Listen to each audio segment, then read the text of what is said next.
Welcome and welcome to my channel. நம்ம இன்னைக்கு பார்க்க போறது வந்து curryleaf யூஸ் பண்ணி ஒரு பவுடர் ரெசிபி தான். இது வந்து இட்லி தோசைக்கு ஏத்த ஒரு எக்ஸலென்ட்டான ஒரு காம்பினேஷன். நீங்களும் இத வீட்ல ட்ரை பண்ணி பாருங்க. இத வந்து நம்ம சாதத்துலயும் கூட பிசைஞ்சு சாப்பிடலாம். ரொம்பவே நல்லா இருக்கும். கருவேப்பிலை பத்தி நான் சொல்லணும்னு உங்களுக்கு அவசியம் இல்ல. அதோட பெனிஃபிட்ஸ் வந்து நிறைய பேர் வந்து நீங்க சொல்லவும் கேட்டிருப்பீங்க. கருன்னு முடி வளர்றதுக்காக வந்து நம்ம அத டயட்ல நம்ம சேர்த்துக்கிறது ரொம்பவே நல்லது. என்னோட சேனலை கண்டினியூஸ் வாட்ச் பண்ணி லைக் பண்ணி கமெண்ட் பண்ணி சப்ஸ்கிரைப் பண்ணி வச்சிருக்கவங்களுக்கு வந்து ரொம்பவே thanks. Keep supporting and keep வாட்சிங். இந்த ரெசிபி வந்து பூச்சி எதுவுமே வராமல் ரொம்ப நாள் உங்களுக்கு வந்து ஸ்டோர் பண்ணி சாப்பிடணும் அப்படின்னு நினச்சிங்கன்னா நீங்கள் லோ இல்லாட்டினா மீடியம் ஃப்ளேமில் வச்சு நீங்கள் ரொம்ப நேரம் வறுத்து எடுத்துக்கிட்டு நல்லா வந்து ஆறுனதுக்கப்புறம் நம்ம ஏர்டைட் கண்டெய்னரில் நம்ம போட்டு வச்சோம் அப்படின்னா பூச்சியெல்லாம் வராது, வண்டு வராது, ரொம்ப நாள் வச்சு நம்ம சாப்பிடலாம்.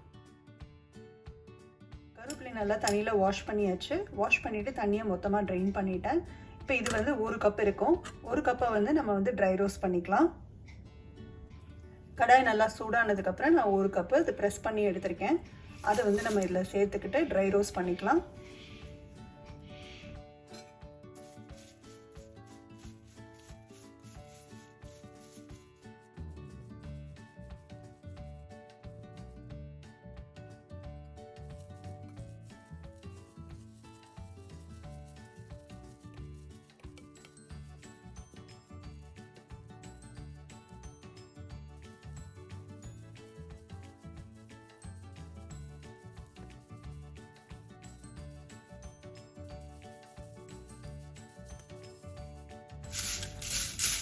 நல்லா கிறிஸ்பியாக வர வரைக்கும் வறுத்தாச்சு.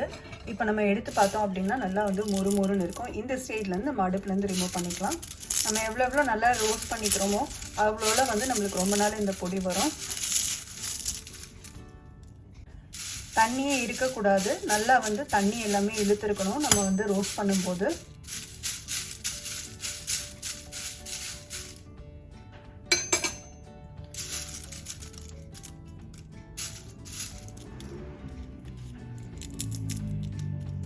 இந்த ஸ்டேஜில் அடுப்புலேருந்து எடுத்துடலாம்.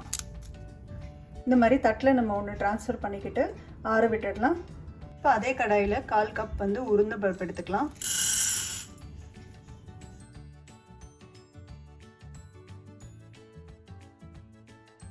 அதே கடாயில் 1/4 கப்பு கடலைப்பருப்பு எடுத்துக்கலாம். 1 டேபிள் ஸ்பூனுக்கு கொரியாண்டர் சீட்ஸு தனியா விதை எடுத்துக்கலாம். 1 டீஸ்பூனு ஜீரகம், 1 டீஸ்பூன் பெப்பர்,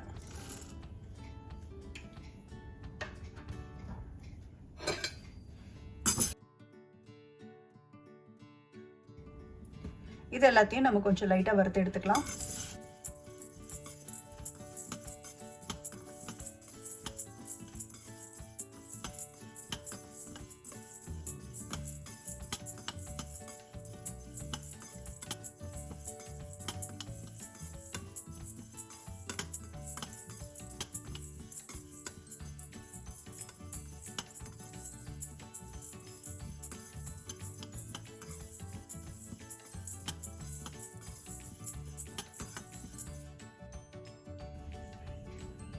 அது கூடவே 1 டீஸ்பூன் வெள்ளையில சேர்த்துக்கிறோம். கருக்காத மாதிரி கொஞ்சம் வறுத்து எடுத்துக்கோங்க.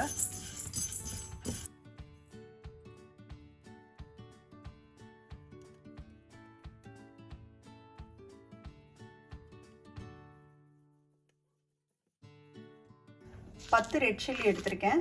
நான் இதை வந்து 3 நிமிஷத்துக்கு வரைக்கும் நான் வந்து ட்ரை ரோஸ்ட் பண்ணி எடுத்திருக்கேன். இந்த டைமில் நம்ம வந்து ரெட் சில்லி சேர்த்துக்கலாம்.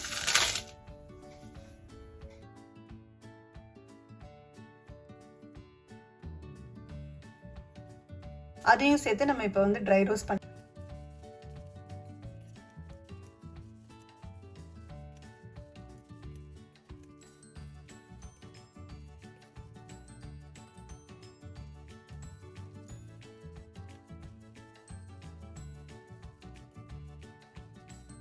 அது கூடவே 1/4 டீஸ்பூன் பெருங்காயத்தூள் சேர்த்துக்கலாம்.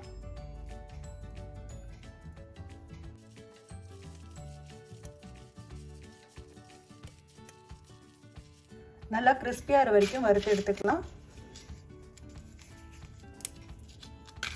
இன்னும் கொஞ்சம் ஆகணும்.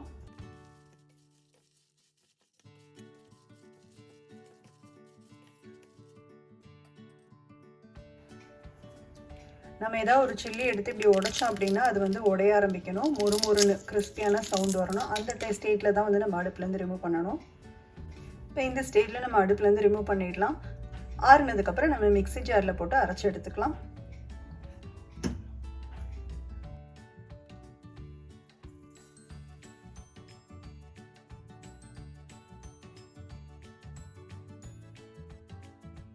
அது கூடவே 1/2 டீஸ்பூன் வந்து உப்பு சேர்த்துக்கிறேன். உங்களுக்கு தேவையான அளவு உப்பு சேர்த்துக்கோங்க.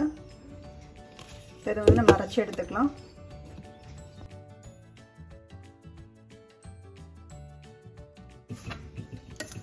இந்த அளவுக்கு அரைச்சி எடுத்துக்கலாம்.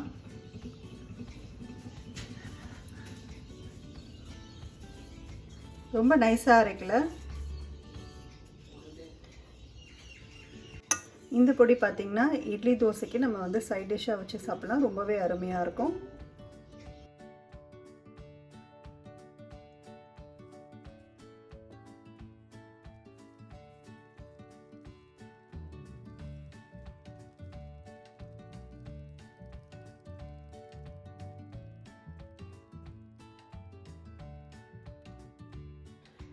இது நல்லா ஆறுனதுக்கப்புறம் ஒரு ஏர்டைட் கண்டெய்னரில் வந்து போட்டு வச்சுக்கோங்க.